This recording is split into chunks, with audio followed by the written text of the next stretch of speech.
মই যদি আপোনাক কওঁ কেৱল 4 সপ্তাহ অৰ্থাৎ 4 উইকছ অৰ্থাৎ 30 ডেজত আপুনি এটা গেমৰ সহায়েৰে এটা সাধাৰণ গেম অৰ্থাৎ সাধাৰণ খেল যিটো খেল নেকি আপুনি আজিয়ে এই মুহূৰ্তৰ পৰাই আপুনি আপোনাৰ ঘৰত খেলিবলৈ আৰম্ভ কৰিব পাৰে সেই গেমটোৰ সহায়েৰে আপুনি আপোনাৰ মানসিক আৰু শাৰীৰিক চাপ আপুনি কম কৰিব পাৰে আপুনি আপোনাৰ মেণ্টেল ডেক্সটাৰিটি বঢ়াব পাৰে আপুনি আপোনাৰ মেণ্টেল ফ্লেক্সিবিলিটি বৃদ্ধি কৰিব পাৰে আপুনি আপোনাৰ এটেনশ্যন বঢ়াব পাৰে কনচেন্ট্ৰেশ্যন বঢ়াব পাৰে লগতে ফুড ক্ৰেভিংছ এই যিটো খাওঁ খাওঁ লাগি থাকে যাৰ ফলত নেকি আমাৰ ফেট বাঢ়িবলৈ আমাৰ শৰীৰত মেদ বাঢ়িবলৈ সেই প্ৰচেছটো আপুনি বন্ধ কৰিব পাৰে in fact bad habits like smoking বন্ধ কৰাৰ ক্ষেত্ৰতো এই গেমটো সহায়ক হ'ব পাৰে আপোনাৰ তাৰোপৰিও আলজাইমাৰ্ছৰ নিচিনা মাৰাত্মক মস্তিষ্কজনিত বেমাৰতো এই খেলটো সহায়ক হ'ব পাৰে গতিকে এনেকুৱা কি খেল আছে আৰু এই বিষয়ে বৈজ্ঞানিক ৰিচাৰ্চ বৈজ্ঞানিক গৱেষণাই বা এক্সপেৰিমেণ্টছবোৰে কি কয় আজি এই সকলোবোৰ কথা আমি জানিম এই খেলটো আজি আমি শিকিম এই ভিডিঅ'টিত 2004 চনত নেচাৰ পেপাৰ বোলা জাৰ্নেলত পাব্লিছ হৈছিলে এটা বিশেষ গৱেষণা আৰু এই গৱেষণাটি কৰা হৈছিলে জাৰ্মানীত আৰু গৱেষণাটি কৰিছিলে জাৰ্মান ৰিচাৰ্চাৰসকলে আৰু এওঁলোকে 24 জন পাৰ্টিচিপেণ্টছক এই যিটো মই বিশেষ খেলৰ কথা কৈছোঁ এই খেলটো খেলিবলৈ দিছিলে 90 দিনৰ বাবে অৰ্থাৎ 3 মাহৰ বাবে আৰু এওঁলোকে এই পাৰ্টিচিপেণ্টছসকলক খেলাৰ পূৰ্বে খেলাৰ আগত তেওঁলোকৰ ব্ৰেইনৰ স্কেন কৰি লৈছিলে চাবৰ বাবে যে খেলৰ আগত প্ৰায়ৰ টু প্লেয়িং দ্য গেম তেওঁলোকৰ ব্ৰেইন ষ্টেট কেনেকুৱা অৱস্থাত আছে চ' তেওঁলোকৰ MRI স্কেন কৰা হৈছিলে মেগনেটিক ৰেজনেন্স ইমেজিং স্কেন কৰা হৈছিলে তেওঁলোকৰ আৰু সেই scan post playing the game for 90 days 90 দিনৰ পিছতো পুনৰ তেওঁলোকৰ ব্ৰেইন স্কেন কৰা গৈছিলে এণ্ড কম্পেয়াৰ কৰা হৈছিলে যে খেলটো খেলাৰ আগত ডেইলি 1 ঘণ্টাকৈ 90 দিন খেলাৰ আগত আৰু পিছত কিনো পৰিৱৰ্তন আহিছে আৰু গৱেষকসকল আচৰিত হৈছিলে যেতিয়া তেওঁলোকে পাইছিলে যে এই খেলটো পাৰ্টিচিপেণ্টছসকলে 90 দিন খেলাৰ পিছত তেওঁলোকৰ ব্ৰেইনত গ্ৰে মেটাৰ বাঢ়িবলৈ লৈছিলে ব্ৰেইনৰ গ্ৰে মেটাৰ বাঢ়িবলৈ লৈছিলে what is grey matter in layman's language it is the computing infrastructure of the brain মই যদি একদম সহজ ভাষাত কওঁ মোৰ হাতখন ইয়াৰ পৰা ইয়ালৈকে যে আনিলোঁ এই আনিবৰ কাৰণে যে ব্ৰেইনে যে কম্পিউট কৰিলে সেই computing infrastructure is the grey matter নাও এই ৰিচাৰ্চটো ইয়াতে শেষ হৈছিল নে নাই হোৱা এই ৰিচাৰ্চটো কণ্টিনিউ হৈছিলে কিন্তু ইয়াৰ বিষয়ে অলপ মই পিছত কথা পাতিম এতিয়া আমি দ্বিতীয়টি ৰিচাৰ্চৰ ফালে যাওঁ হওক দ্বিতীয়টি ৰিচাৰ্চ কৰা হৈছিলে ইউনাইটেড কিংডমত 5 years আফটাৰ দিছ ৰিচাৰ্চ 2009 চনত কৰা হৈছিলে আৰু to be very specific Oxford ইউনিভাৰ্চিটিত এই ৰিচাৰ্চটো কৰা হৈছিলে আৰু এইবাৰ পিছৰবাৰ যিটো ৰিচাৰ্চ কৰা গৈছিলে তাতে 48 মেন এণ্ড উইমেনৰ ওপৰত এই ৰিচাৰ্চটো কৰা হৈছিলে 48 গৰাকী পুৰুষ আৰু মহিলাৰ ওপৰত আৰু তেওঁলোকক দুটা ভাগত ভাগ কৰা হৈছিলে 24 আৰু 24 জনীয়া দুটা গ্ৰুপ এটা গ্ৰুপক এই খেলটো খেলিবলৈ দিয়া হৈছিলে ফৰ 6 weeks আৰু আনটো গ্ৰুপক খেলিবলৈ দিয়া হোৱা নাছিলে by the way both the groups had not had any experience of playing the game এই গেমটো এই দুটা গ্ৰুপে কেতিয়াও খেলা নাছিলে আৰু এওঁলোককো যোৱাবাৰৰ নিচিনাকৈ এওঁলোককো এটা বিশেষ স্কেনৰ মাধ্যমেৰে তেওঁলোকৰ ব্ৰেইনটো স্কেন কৰা গৈছিলে খেলটো খেলাৰ পূৰ্বে আৰু এই স্কেনটো আছিলে DTI ডিফিউজন টেন্সাৰ ইমেজিং বোলা অত্যাধুনিক স্কেনিং তাৰ সহায়েৰে তেওঁলোকৰ ব্ৰেইন স্কেন কৰা গৈছিলে গোটেই 48 জন পাৰ্টিচিপেণ্টছৰ আৰু যি 24 জনে 6 weeksৰ অৰ্থাৎ 1.5 মাহৰ বাবে অৰ্থাৎ 45 ডেজৰ কাৰণে খেলিছিলে পোৱা গৈছিলে যে পোষ্ট 6 weeks 6 সপ্তাহ পাৰ হোৱাৰ পিছত যেতিয়া both the groups were scan with DTI পোৱা গৈছিলে যে যিটো গ্ৰুপে কৰা নাছিলে তেওঁলোকৰ কোনো ধৰণৰ ইম্প্ৰুভমেণ্ট নাছিলে ব্ৰেইনত কিন্তু যিটো গ্ৰুপে কৰিছিলে যোৱাবাৰৰ নিচিনাকৈ ব্ৰেইনত তেওঁলোকৰ ইম্প্ৰুভমেণ্ট আহিছে এইবাৰ কি ইম্প্ৰুভমেণ্ট আহিছিলে এইবাৰ পোৱা গৈছিল যে হোৱাইট মেটাৰ গ্ৰে মেটাৰটো বাঢ়িছিলেই লগতে হোৱাইট মেটাৰ ইম্প্ৰুভ হৈছিলে কিমান অলমষ্ট 6%, 6% হোৱাইট মেটাৰ বাঢ়ি গৈছিলে। আৰু এই হোৱাইট মেটাৰ বোলাটোনো কি, যেনেকৈ মই গ্ৰে মেটাৰটো লেমেন্স লেংগুৱেজত ক'লোঁ যে it is the computing infrastructure of the brain. White matter is basically the fiber optic cable of the brain. Fiber brainor bhitorot jitu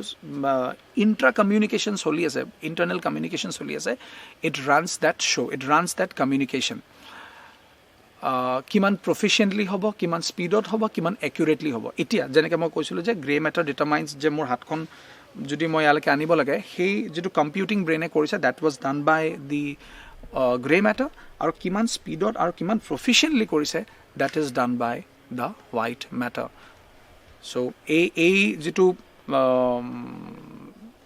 research, এই যেটো দ্বিতীয়টি গবেষণা আছিলে, সেই গবেষণাটিও একাটা কথাই প্ৰমাণ কৰিলে যে 2004ত কৰা যেটো গবেষণা আৰু 2009ত কৰা গবেষণা দুটাৰ ৰিজাল্ট অলমোষ্ট আইডেন্টিক্যাল ওলালে।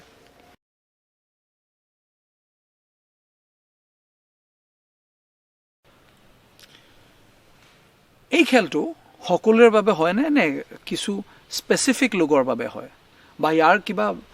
বয়সৰ সীমা বান্ধি দিয়া আছে নেকি? এনেকুৱা কোনো বয়সৰ সীমা বান্ধি দিয়া নাই। এটা কণমানি শিশুৰ পৰা এজন 100 year old এই খেলটো খেলিব পাৰে। আৰু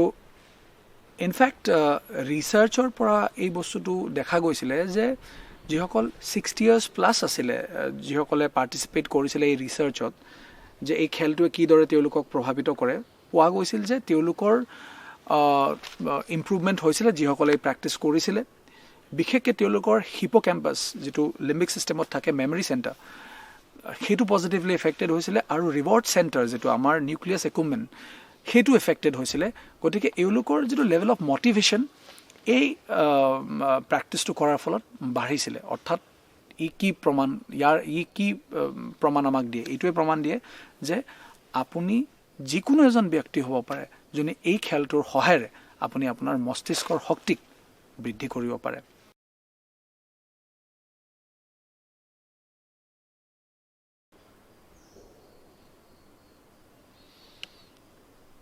এইটো ঠিক যে এই খেলটোৰ ফলত আমাৰ মস্তিষ্কত পজিটিভ এফেক্টছ আহে।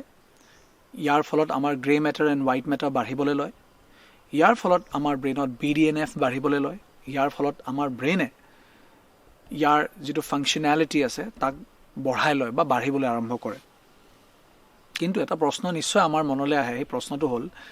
যে এই যিখিনি চেঞ্জেছ হয় ব্ৰেইনত, specifically visual motor area and mid temporal and posterior interparietal sulcus, এই এৰিয়াত যিখিনি চেঞ্জেছ আহে, সেই চেঞ্জেছখিনি পাৰ্মানেণ্ট হয়নে? And the answer is partially yes and on a long run no. আৰু সেইটো প্ৰমাণ কৰিছিলে 2004 চনত যিটো গৱেষণা জাৰ্মানীত কৰা হৈছিলে, যিটো কথা মই অলৰেডি কৈছিলোঁ যে তেওঁলোকক 90 daysৰ বাবে খেলিবলৈ দিয়া হৈছিলে। পোষ্ট 90 days তেওঁলোকৰ স্কেন কৰা হৈছিলে আৰু স্কেনিঙৰ পিছত 90 দিন খেলাৰ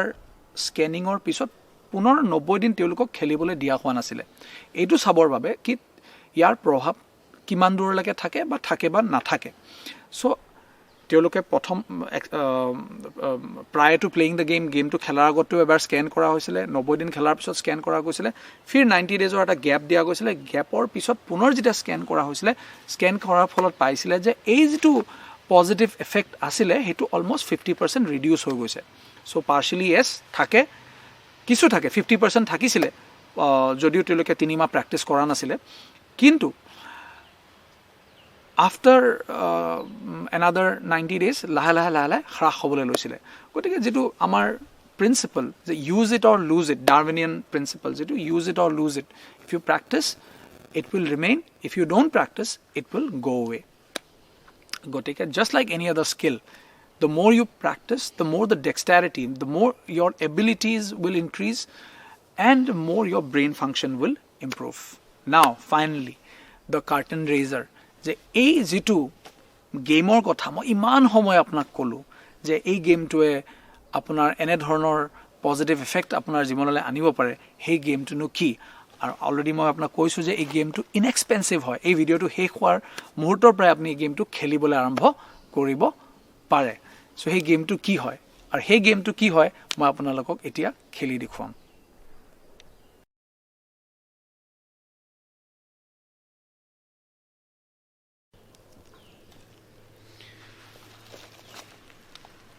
আৰু সেই খেলটো হ'ল জাগলিং চ' ইমান সময়ৰ যিটো ছাৰপ্ৰাইজ আছিল এইটো মই ভাঙি দিলোঁ আৰু যিটো ক'লোঁ যে এই খেলটো হ'ল খুবেই সাধাৰণ খেল জাগলিং আৰু এই খেলটো খেলিবৰ বাবে আপোনাক বিশেষ কোনো সঁজুলিৰ প্ৰয়োজন নাই আপুনি জাগলিং বলছ ইচ্ছা কৰিলে অনলাইন ষ্ট'ৰৰ পৰা আপুনি কিনিব পাৰে মইতো ছাজেষ্ট কৰিম আপুনি এইবোৰ বেচিকলি বিন বেগছ হয় কাৰণ এইটো যদি পৰি যায় they would not roll over আৰু আদাৰৱাইজ টেনিছ বল বা অন্য কিবা বলেদি যদি প্ৰেক্টিছ কৰে ৰোল অভাৰ হ'লে অলপ ইৰিটেটিং হয় অলপ মানে ফ্ৰাষ্ট্ৰেটিং হৈ যায় সেইটো বস্তু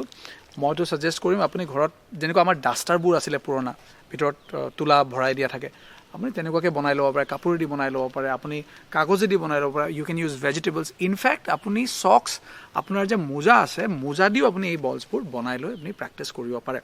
এতিয়া এটা প্ৰশ্ন হয়তো আপোনাৰ মনলৈ আহি আছে যিটো প্ৰশ্ন মই ভাবোঁ যে আপোনাৰ মনলৈ অহাটো উচিত যদিও অহা নাই মই ক'ম যে সেই প্ৰশ্নটো আনক সেই প্ৰশ্নটো হ'ল মইতো ভাই এক্সপাৰ্ট নহয় জাগলিং মই কেনেকৈ খেলিম মই নাজানো আজিলৈকে মোক কোনো শিকোৱা নাই it must B very complex তিনিটা বলৰ লগত এনেকৈ খেলিব লাগিব এনেকুৱা কোনো কথা নাই আপুনি এটা বলেদিও ষ্টাৰ্ট কৰিব পাৰে then you can move on to 2 balls then you can move on to 3 balls and it is limitless you can move on to n number of balls it is up to you by the way যিটো কথা আপোনাৰ মনলৈ হয়তো মই আনি দিলোঁ বা আপোনাৰ মনলৈ আহিছে যে আপুনিতো এক্সপাৰ্ট নহয় তো will you get the benefit আপুনি বেনিফিটটো পাব জানো now the best part of those two researches সেই দুটা গৱেষণাৰ আটাইতকৈ best juiciest part of that research was it is not at all necessary to be an expert to reap the benefits out of this game এই গেমটোৰ পৰা যিখিনি আপুনি grey matter and white matter increase কৰাৰ কথা মই ক'লোঁ কৰাবৰ বাবে আপোনাৰ ব্ৰেইন ফাংচন ব্ৰেইনৰ ডেক্সটেৰিটি বঢ়াবৰ কাৰণে আপোনাৰ কনচেনট্ৰেশ্যন বঢ়াবলৈ এটেনশ্যন বঢ়াবলৈ আপোনাৰ স্পীড অফ থিংকিং বঢ়াবলৈ বা আপোনাৰ আলজাইমাৰৰ নিচিনা প্ৰব্লেমছ দূৰ কৰাৰ ক্ষেত্ৰত সহায়ক হ'বলৈ এইটো নেচেচাৰী নহয় যে আপুনি এক্সপাৰ্ট হ'বই লাগিব আপুনি কেৱল প্ৰেক্টিছ কৰিলে হ'ল স্কেনটোৱে এইটোৱে প্ৰুভ কৰিছে এই যিবোৰ পাৰ্টিচিপেণ্টছ আছিলে যে প্ৰথমবাৰ 24 পাৰ্টিচিপেণ্টছ ছেকেণ্ড টাইম 48 পাৰ্টিচিপেণ্টছ এই পাৰ্টিচিপেণ্টছৰ যিসকলে পাৰ্টিচিপেট কৰিছিলে তেওঁলোকৰ প্ৰত্যেকৰে দেখা গৈছিলে যে তেওঁলোকৰ grey matter and white matter বাঢ়িছিলে চ' কেৱল আপুনি প্ৰেক্টিছ কৰি যাওক I am also' not an expert you can see that চাওক মই কেৱল প্ৰেক্টিছ কৰি আছোঁ এতিয়া আপুনি ইচ্ছা কৰিলে you can start off with 2 balls like দিছ আপুনি দুটা বলেদি ষ্টাৰ্ট কৰিব পাৰে দিগদাৰী হৈছে আপুনি you can start off with 1 ball the basic point here is to practice